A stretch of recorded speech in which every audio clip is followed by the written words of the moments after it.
Cái này là cây điều nha mọi người. Ở có chỗ gọi là cái đào lộn hột nữa. Đây trái đây, anh quay gần gần lại anh. Đây nè.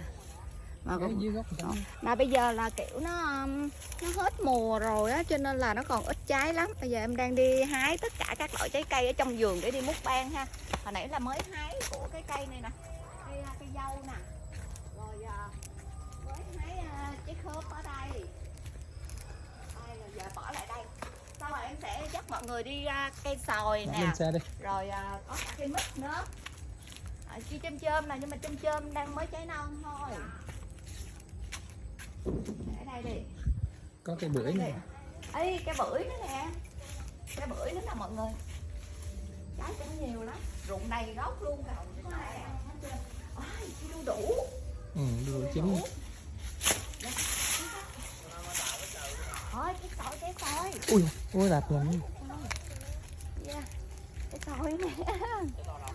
Trời, cái trái sồi này nó hơi bị rám nắng. Ê, trên kia có một cái trái rất là to. Nhưng mà em nghĩ cái trái này là già nè. Này nè, trái già nè. Mình hái trái này đi ha. Qua bên kia có trời luôn. Mình hái một trái này đi. Trái thôi. Trái này đi. Một trái này là nghĩ là dưới gốc quá chừng trái.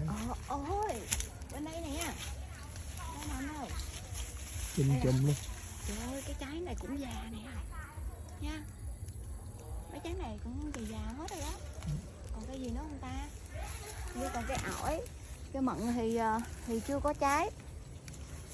Rồi, bắt ra, đứt già.